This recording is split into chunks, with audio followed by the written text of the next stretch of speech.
Welcome to Show Me Your Shack, where we present a compilation of shack photos received in the past 4 to 5 weeks. Our first slide is of Jason Poplowski, KB3SAR, operating V01AA at Signal Hill, St. John's, Newfoundland, using the same tower that Marconi used to make the first transatlantic shortwave QSO. Here's Michael Murphy, KI8R. He just recently updated his beautiful shack. And Roger Schultz, KE4BFG on VHF, and here's a nice view of his entire shack. Next, we see the shack of Harold Willis, W4HEW. He's using a Yaesu FT1000D with a Heil PR781 mic. Craig Knight, W4LGX, is a retired Coast Guardsman and highlights his shack with mementos from both his ham and military career. Next to the speakers, one of the 41000s he used in an earlier amplifier. Has the same specs as the 3CX1500A7 many use today.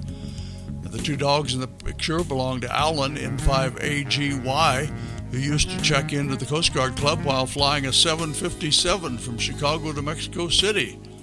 The Coast Guard aircraft are just a few Craig worked on during his career.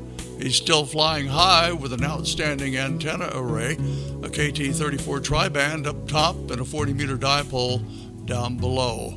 Dallas, the 6-month-old son of Josh Bailey, K9JPD, doesn't want to miss a thing, and he borrows the Heil Pro headset from his dad often. Here he's ready to operate.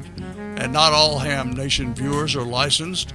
Here's longtime shortwave listener Darwin McDonald with his impressive setup. And a blast from the past from Paul Coates, AE5JU, who writes, I know this is difficult for some of you younger kids to believe, but back in the BSS days, that's before solid state, if your TV didn't work, you had two choices. You call a repairman, or you pull the tubes yourself, place them in a shoebox padded with kitchen towels, place that shoebox in the basket of your bicycle, and pedal them to the nearest 7-Eleven, where you use the tube tester. And finally, a true amateur blast from the past from Al Wyman, W3CE.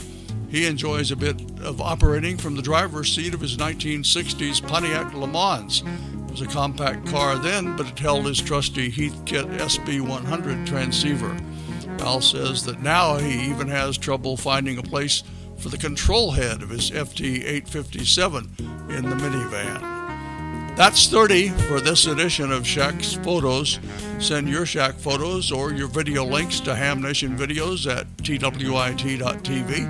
For guidelines, please visit www.hamnationvideos.com.